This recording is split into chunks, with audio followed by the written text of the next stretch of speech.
Welcome to Inside the Arena, your source for everything off the ice, off the court, and outside the field of play.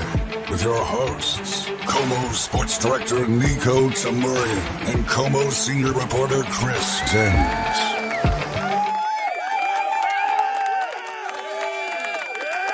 We'll do it live. Hey, have you heard this? That there's a comparison between Inside the Arena, Taylor Swift, and the Washington State University Cougars. Where the heck did you come up with that from? They're all 22. Oh, Hey. Feel like we're 22. Episode 22. That was some fine work, Chris. Yeah. Well, sometimes when you're in between live shots over on KOMO News, you come up with these like ideas in your head. And a crazy idea this week. We have our first ever live guest in the studio. How awesome. Thank you. Joy Hollingsworth. She is a Seattle City Council member, but we're not going to talk about politics because this show is all about what happens in the world of sports off the ice, off the court, off the field of play. And Joy has a great background when it comes to basketball in Seattle. I think it's one that people really haven't heard a whole lot who have followed maybe her career on the Seattle City Council. So we're going to talk to Joy in studio with a live guest. This is the first time ever. Can I just say, Joy and I just met about 40 minutes ago, and I feel like I have a new best friend here. Like, we're talking 90s NBA. Jordan's like, oh my God, you're so fun. Hey, thank you. You too. I love it. Thank you for being here. So Joy, we'll talk to Joy after we do what we do every week, which is go around the corners, the four corners. This is something we do to talk about the good and the bad in the world of sports, at least what's going on away from the field. Niko, what do you think is good this week?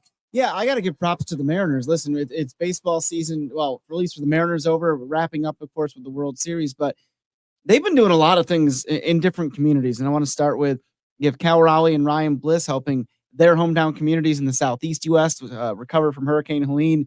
And then, the Mariners have this program that not a lot of people talk about. It's called the Hometown 9. Helps local kids that are in maybe underserved communities get into youth sports, get into different academic endeavors. And what I love about it, so you get this press release, you talk to the Mariners, and the more I read about it, I mean, first of all, I'm enamored with the way that they told these kids there, and you get a video from JP Crawford or Cal or whoever it might have been, which is amazing. And some of the kids are crying, which you get that emotion. You're going to get me. But then you're seeing, the seniors that are about to graduate, 100% graduation rate that were in this program. And so not only is it this great, just an idea of a program, but it's having real tangible results. So I want to give a shout out as they just announced their class of 2029, the new kids that are just getting in. I can't wait to see their future, and kudos to the Mariners for the Hometown 9. How awesome is that? It is awesome. And you know what else is, I think, going well, at least initially here in the start of the Kraken season? You and I have talked a lot about TV ratings and this whole kind of new world that teams are trying to navigate without regional sports networks.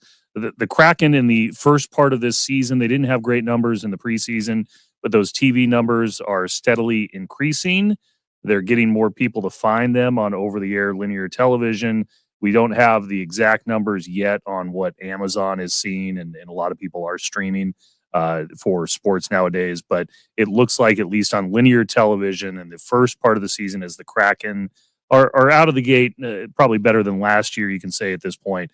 It seems like those numbers are improving on the TV side. Well, I think that's the future of this sort of thing, whether it's the NHL or when we get our Sonics back. Hopefully we get our Sonics back. You have, sort of a national partner in Amazon that you can stream, and then you have a local partner. I think that's the way that you're going to see a lot of sports, not just in Seattle, but across the country go. So good to see it doing well. And did you see when they scored 8 goals against Montreal? How crazy was that? Yeah, it seems like some of those free agency additions have. I'm a big Ron Francis fan. He's a good dude, and he clearly hit the right buttons this offseason. Well, who hasn't been hitting the right button? What don't you like? So this is maybe a little bit of a stretch. And I want to actually get your take on it. As I say, it's one of my negative corners here. Vivid Seats estimates that in that Seahawks-Bills game, that 57% of the fans were Bills fans, based on the resale market, things of that sort. And I can tell you from being there, I was on the field at the end of the game. I was in the Seahawks tunnel, total opposite corner of the Bills tunnel. And when Josh Allen was running off the field, it was a cheer that rivaled not just any in that game, but anything I'd heard this season. you're talking about the wins that they had. And I understand Seahawks tickets are expensive. That maybe if you buy season tickets, you have to sell some back. I'm not going to get into anybody's financials because I get that. But the fact that you have the 12s, you have this reputation, you have Beastquake, you have everything. I did the rounds on the Buffalo shows when that game was about to come on. They're like, well, how loud is Lumen really? And I'm selling it because it is. And then you get to Sunday, there's more Bills fans there. I mean, they were certainly louder, certainly given what happened in the game. And I just think that, that's something that didn't sit well with a lot of people, I'm sure. And that I understand, okay, you got to resell sometimes when you have season tickets. Maybe you didn't want to do the weather. Maybe you didn't want to, whatever the reason might be, you can have the other team not just maybe being there more in person, but being outperforming how loud you are too. It's weird. It seems like in a way a national trend with some franchises as the price of tickets has gone up. You hear about this in Los Angeles in particular with the Rams and the Chargers, how those games have not felt like home games for those franchises. And for the now Las Vegas Raiders, there are more visiting fans in that stadium, and that home field advantage for a lot of teams is going away. At least on the West Coast, it seems like the complaints have been louder in places like Seattle now, Los Angeles, and Las Vegas. And I know for a lot of those Bills fans, I was talking to their media, they hadn't been here in 8 years, right? Because you're talking about the AFC East, like opposite part of the country, opposite conference. So for a team like them that has been performing well in recent years, we're going to sign up for that. Who wouldn't want to go from Buffalo to Seattle, right? Yeah. So it's like, I didn't mean it that way. I kind of did, but I didn't. Western New York is a nice place. No, but I mean, so I know for a lot of fans, what I'm trying to say is that it was a destination. Like, okay, they circled this one in May. That's the game they're going to travel to. So maybe a bit of a perfect storm in that regard. But when Geno Smith is going up post game and being like, hey, the Bills fans were really loud, it felt like a road game. That's an issue. Well, you know what else I think is an issue, besides the fact the Washington State Cougars are number 22 in the country. They played on one of the worst fields I've seen in recent memory in terms of college football at Snapdragon Stadium, San Diego State. It felt like watching the game, there was more sand on the field than there was grass. The players had a hard time cutting. It brought back memories of Robert Griffin getting himself injured in the playoff game against the Seahawks and how bad the turf was. San Diego State's going to step up to the Pac-12. They better step up on their grass as well. And your Cougs still found a way to win. The Cougs still found a way to win. Hey, another thing we do every week here, it's the Supersonic Minute. Not a lot to report in terms of the Supersonics and expansion. Adam Silver's given another interview with CNBC, talked about they're still working out the business side of things. I think a lot of people are still waiting to hear the words expansion committee, including our guest in the studio. Joy Hollingsworth joins us, our first ever guest in week 22 of Inside the Arena. She deserves the applause. Hi, Joy. Well, we're not going to talk about politics. If somebody's tuning in to talk about politics on this show, we're not here to talk about it, even though Joy is a member of the Seattle City Council. But it's been an interesting, at least objectively from my position, covering so much politics, that how basketball has kind of paved this way for you to the City Hall in Seattle. So I guess let's start from the beginning, because we are talking about the Supersonic Minute. There is a supersonic connection with why you are in Seattle. That is correct. So my uncle, Bruce Sills, number 45, played at Xavier University, actually with Slick Watts, and he was drafted to the ABA, Utah Stars. When they merged, he got drafted to the Sonics back in 1975, and he played here, and my mom brought my mom from New Orleans, and that's how my mom's side of the family got to Seattle. And didn't he play for the first Supersonic team that was in the NBA Finals? He did play, and then he also played. Bill Russell was his coach, also Coach Hopkins, who then was also my coach growing up as well. So there was like a full circle with a lot of the coaches. He was a great shooter. I learned a lot from him. How did that form you as you were growing up? The idea that you've got an NBA relative and basketball was such a part of your family. Yeah, it was great, because the thing is he played in the NBA with all these amazing, great players. One of his things was he had him blocking one of the shots from Malone, And he told me I would go to all the game or all the All-Star games, and he would go to them as well, and he would like take me around and introduce me to people. So it was really cool to have someone who helped like pave the way for our family, and just taught me all these great things about basketball. And I have a similar question, kind of in that, like obviously growing up around the game, and it almost feel like it was like second nature when you were out there, and then you have this basketball life, whether it was going to college professionally in Greece and all that different stuff.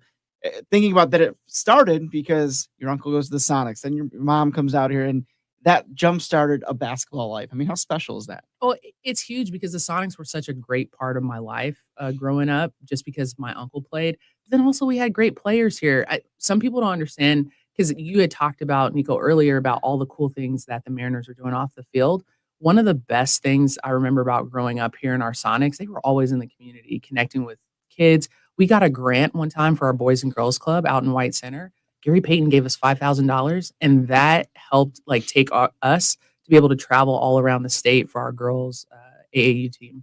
Wow, that's amazing. Yeah, I wish somebody, as we were waiting for our show to get going here, we were having like my favorite conversation about '90s basketball and how much fun we grew up watching that. And gosh, things have changed a lot in the game of basketball, haven't they? oh, they really had some of my favorite players growing up for the Sonics, especially if you think about '90s. I remember you had Kendall Gill. I loved watching, obviously Gary Payton and Sean Kemp and all those guys, but you had Nate McMillan. These guys were, really that hardcore basketball. They played defense. They had, they were running offense. It was like really a game of basketball that you used to love watching. Gosh. The defense, as Chris was lamenting. I miss the defense part of the NBA. For people, we talk a lot on this show about what the Sonics have meant to Seattle, why people continue to care about bringing that team back. You were just talking about things that were in the community, things that were done in the community with that franchise. Can you somehow equate or explain to people from your perspective, like why having an NBA franchise in Seattle made a difference for people in the community and in terms of philanthropy and that kind of thing? Yeah, it was. So one of the reasons why it gave kids something to look up to. So you had players used to come to the schools. They used to donate their time, their money, basketball camps. Some of the basketball camps I remember we used to have, Seafirst Bank used to run all these basketball camps around Seattle, and you had a lot of the NBA players come back. You also had that pride. Sports unifies the city in a way that you cannot. There's so many divisive things. You have politics, you might have this and that, but sports, we all can be connected on that. And that was one thing that I'm really excited about. The potential of the Sonics coming back, I think that will unify old Seattle with new Seattle. I think you would agree on that. Well, I think, yeah. And if you think about it, there's a generation of kids essentially that maybe later high school that have not been alive for the NBA even. And certainly maybe they were 1 or 2 when it was here, but they don't remember it and things like that. You having grown up in the game the way you did, we kind of talk about the impact in the community, but what is that going to do? Seattle's a basketball city. Right. What is their hopeful if they return, like we all hope and anticipate and all that good stuff? What would that do for basketball players in Seattle? We've still had some great ones come out in the meantime, obviously. Right. But what would it do to have them here? It would mean, before I even go into that, I want to shout out our Seattle Storm because they've been holding it down for a minute with bringing championships, and women's basketball has, obviously risen. And being a women's basketball player, I'm really glad it's getting the attention it has. But what a lot of people might not realize are all the players that were birthed from Seattle because of the Sonics, because of the basketball culture, from Nate Robinson, Brandon Roy. You had Lodrick and Roderick. You had Jamal Crawford. You had Terrence Williams. Now you have DeJounte Murray. You have Paolo Banchero, #1 draft pick, right here, born and bred from Seattle, who watched these guys. Doug Christie, Jason Terry. The list goes on. And I think the Sonics really gave a lot of those players something to look up to. All those players will tell you they grew up watching Gary Payton and Sean Kemp. Not only grew up watching them, they were also in the community. Sean Kemp's wife, Marvina Kemp, was one of my first coaches growing up in Seattle. And we would get grant money from their family to be able to go play. So there's a lot of basketball culture, and especially how a lot of that crossed over to the women's side from the NBA as well. And you went to Seattle Prep, correct? That is correct. Prep Panthers. And then you went on to college, San Francisco and Arizona. What was the interest for you in pursuing a collegiate career in basketball? When you think back to your teenage years, maybe in Seattle, and hey, I think I can do something with this and pursue a college education. Yeah, so a lot of people don't know I had golf clubs at the age of 5. The best golf clubs ever are Redbird from Jay, the owner, out at Jefferson. Well, now it's called the Bill Wright Complex. Name change, okay? And my dad grew up with Fred Couples. Fred Couples was huge in our life about golf. Then I found out I was not patient. My ball was going, slicing left and right. And I was like, you know what? Basketball is probably the better avenue. And I started playing that, and I was getting good because I was playing against a lot of the boys' teams. There wasn't a lot of access for girls, so you played against boys' teams. Garfield Community Center, I was on a boys' team. Meany Middle School, I was on a boys' team. Like, I was on a ton of boys' teams growing up, and that's what really made me better. And all the guys I listed beforehand, from also Spencer Haas. Spencer Haas is a Seattle Prep graduate. Yeah. Shout out to Spencer. Martell Webster, is also a Seattle Prep graduate. Two guys who got drafted in the first round, by the way. Yeah, they sure did. And Martell did skip. He didn't go to college. He skipped up. And so, really for me, it was always about playing against the boys and getting better. And that's when I saw myself in like the Joyce Walkers, who's from Seattle, or watching a Sheila Lambert. Sheila Lambert was one of the best basketball players to come out of the state of Washington. Any dude will tell you that. There were lines wrapped around the corner just to watch her play, just to the way she dribbled a basketball. It was like a yo-yo connected to her. She was the best basketball player I've ever seen. What did the Storm's arrival 20 plus years ago do? How you mentioned some of the opportunities you didn't have coming up. I would suspect those opportunities are certainly, much more nowadays. How much of the impact of the Storm, the championships, people seeing them open up those opportunities? It was huge. The Storm, before the Storm, we had the Seattle Reign, and on there was Rhonda Smith, who's now Rhonda Banchero, who is Paulo Banchero's mother, and Tyra Davis. And then you had the Seattle Storm, which was the WNBA basketball. And I remember having season tickets the first year to that. And that was the moment for me that clicked that, you can actually play basketball at the next level to this, right? And then also going to games at University of Washington, UW team with June Doherty, Chris Goldbrecht, all these amazing coaches. They also had the the NC2A championship, not the championships, but one of the, regionals here. Yeah. That they had Penn State, Stanford. I remember a girl, number 11, Tina Nicholson, gave me her shoes after the game, after they won. That's really like sparked my trajectory in seeing that, I could play this on the collegiate level and on the, professional level too. I find this whole kind of story with you interesting in that it combines basketball and leadership. Your grandmother has a tremendous story in terms of first African-American school board member in Seattle. She marched on Washington with MLK, taught you a lot about leadership. What did you take away from her and hearing her stories over the years as it comes to leadership and basketball? Yeah, it was. I thank you for that. Actually, today's her birthday, and she would have been 103. She passed away at 101 back in 2022. To hear her story, born 1920 in Bishopville, South Carolina, that environment. She came out here in 1947 for a better life. She taught me, and those generation was like the greatest generation. That's what they were called. And so to hear her talk about like her struggles and then how to, just overcome those, the thing she taught me was patience. That's huge. I didn't have that in golf, but I did have that in basketball. Patience. Also, being nice to people. It's always about relationships. And she taught me about that, working hard, being respectful, just basic stuff, which I call it the bold basics, the fundamentals of life. She taught me all those things, and that definitely transferred over to how I am today in my political life, but also helped me in the sports life too. And in terms of coaching, because you not only you played in Greece, but you came back and coached at Seattle U as well. So from that perspective, what made you interested in helping younger people with the sport of basketball? and also coming at it from the leadership perspective. You just got my whole resume on dial. Isn't it? And I'm 40 and I'm like, sometimes I think, did I do all this? I don't think I did enough.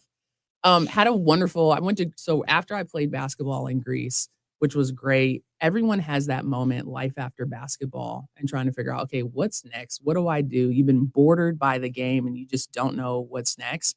And so the easy thing for me was like, look, why don't you just go into coaching?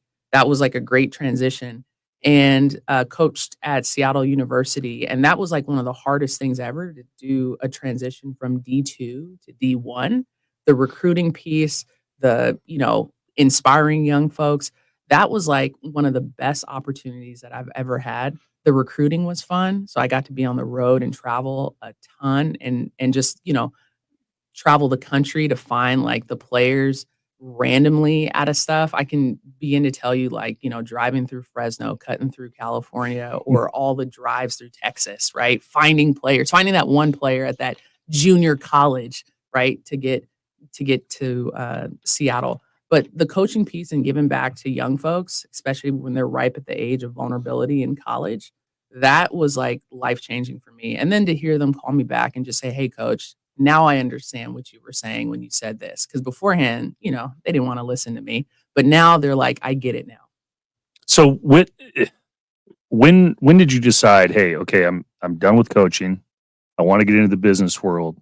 I want to help out my community in a different way. Was there some sort of intersection of all of this where a light bulb went off? Yeah, there was a lot of moments for me being a small business owner with my family, and then also, having to coach as well. There's like, I can think about all these pivotal moments in my life, but the one thing that I knew about after my transition from, I worked at this nonprofit food distribution hub during the pandemic, over 400 food banks in the state. I saw that after the pandemic, there was a need for a voice on city council that grew up here, that understood, just like the historical perspective, and wanted for Seattle to like have just a different priorities. And so for me, it was like, okay, you've had your leadership piece on being a coach. You know how to, athletics crosses over into politics so much. I'm hella competitive, right? Especially with my other colleagues. I want to be the best. I want my office to have the best response time. I want to be everyone's favorite council member. Like, I'm just really competitive in that way. And also helps with like, sometimes you got to drown out noise. You have to stay focused. You're going to make mistakes. And I don't dwell on those. I've made a ton of mistakes this year. I'm sure people have read, but I just keep going because you're just like dialed in and focused. And that's that athletic piece in me for sure. Well, Niko, did you know she's a TV star too? I found that out about an hour ago. I was like, well, I didn't know, but I just found out a while ago. And how cool is that? I mean, that experience. Chris, you want to fill us in on that? Oh, Anthony Bourdain. Anthony Bourdain came to Seattle several years ago, and it's kind of fun to watch now in hindsight. Rest in peace, Anthony. But the involvement he had with you and your family in filming that episode, if anybody watches it, I don't want to spoiler alert. You had a great meal at Mom Noon on Capitol Hill that went for several hours. How did that all come about? How does Bourdain and his team find you in a situation like that? Yeah, no. So back in 2012, our family started a cannabis farm, and we're out in Shelton, Washington, a producer processor, and in the business, there's not a lot of Black families that are growing cannabis. And so we're one of the first. And it was funny, the Seattle Times came out and did a story on us. They submitted this documentary to this in New York, some type of festival. Anthony Bourdain's, it was a production company, saw this during this documentary, and they started hitting us up on Facebook. And I didn't believe it was Bourdain because they said, hey, we want to, take you out with Tony. They kept saying Tony. Mm-hmm. And I was like, who's Tony? And so I just ignored, we ignored him. And finally I called the girl back because one of the producers, she put her number on there. And she's like, yeah, we'll bring Tony out there. We'll bring Tony. And I said, okay. I didn't believe him. Next thing I know, the following weekend, they take a Uber from the Seattle SeaTac airport all the way to Shelton. Oh my. That is 90 minutes. They come out there for 10 minutes. We have all of our greenhouse doors up. You can see plants as far as the eye can see. They stayed for 10 minutes. They said, this is it. They got back in their car. We'll be back. We'll be in touch. Next thing I know, we're on the Anthony Bourdain show, Parts Unknown, Seattle edition. Wow. That's amazing. I've never heard that story. I know you have. I haven't told anyone that story, but that's the honest to God truth. And your relationship with your brother comes through in that show as well. The two of you joking around back and forth, and then eating with Anthony and all that stuff too. Yeah, it was fun. We had such a blast. It was 3 hours. We ate, we drank, we just talked about cool stuff.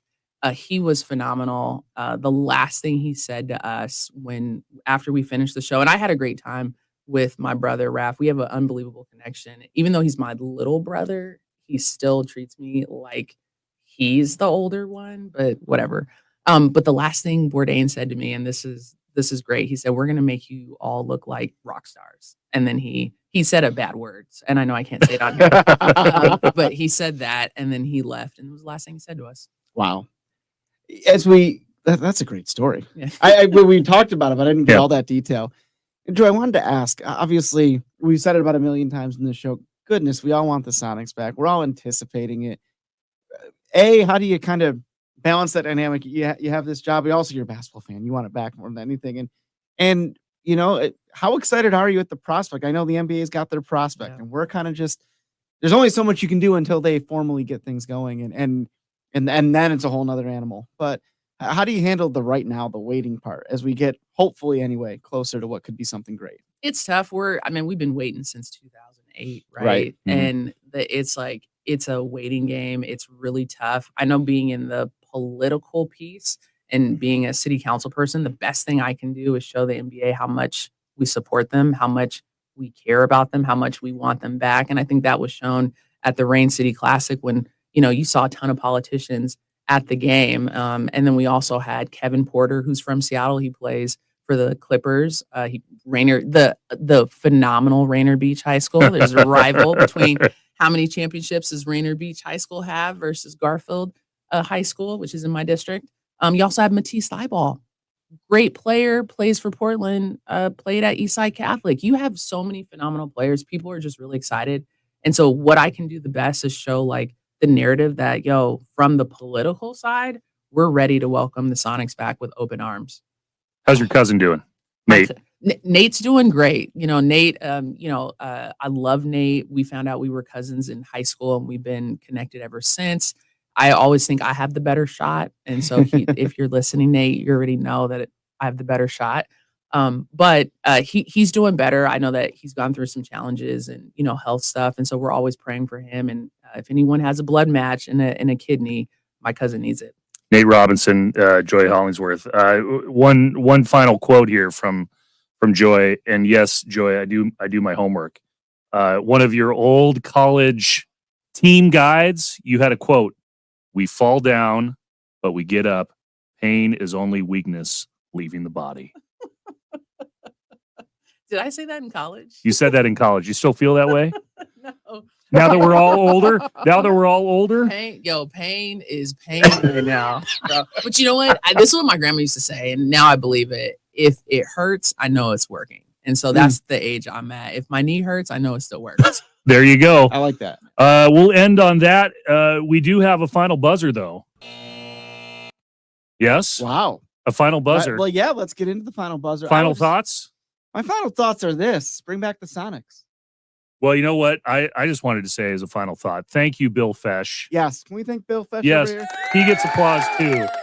Over here. He put this whole show together with the engineers, with our first guest ever in the studio in Inside the Arena history. We're so honored it was you, Joy. Thanks for giving us Niko. time. Thank you, Chris. I appreciate the opportunity. I just hope I can come back soon. Let's book it. All right.